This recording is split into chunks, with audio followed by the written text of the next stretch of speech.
Jadi kasus 300 triliun yang menguap sekarang ini, itu keteledoran atau konspirasi? Kasus 300 triliun itu makar Allah itu, karena mereka melawan Allah. Jadi kan ini kasus dari mulai dari kasus anaknya Rafael. Iya, itu ininya, triggernya. Tapi kenapa mesti geser menjadi kasus?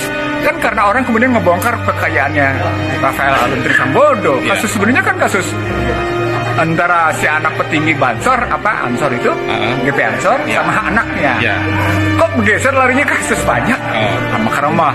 Jadi telah terjadi makaramah itu yang pada kemah itu di beberapa wilayah. Satu, wilayah kepolisian. Kepolisian dua, kasusnya Sambo sama kasusnya Teddy Minahasa. Satu ya. Lalu berikutnya kasus pendidikan. Terbongkar para rektor. Artinya yang terjadi adalah bobroknya pendidikan muncul di situ.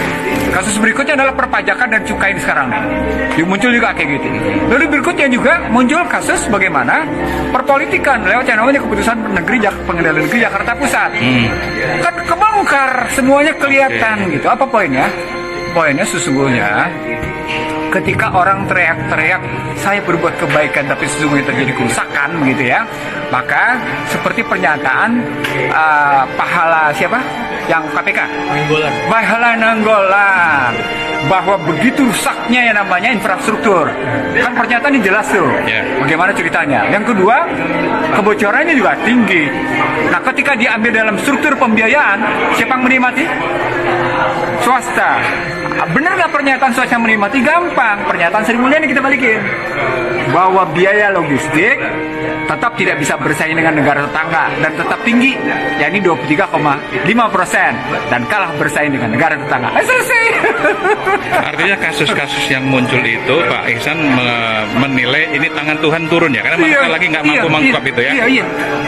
Jadi ada yang saya bilang tadi, Joko Widodo terkena sama ucapannya sendiri. Berbalik dia kena, kan dia bilang dia mungkin mau gitu. Kalau soal SMA segala macam udah dibilang.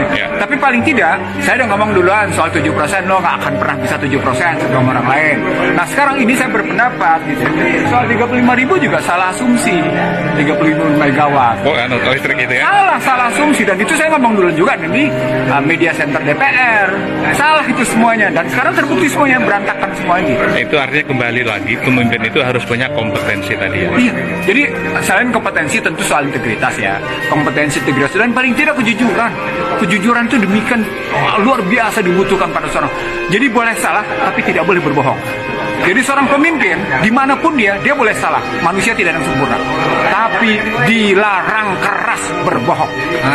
Faktanya rezim ini berbohong sejak banyak bohong sejak awal. Oke. Terima kasih Pak Ihsan.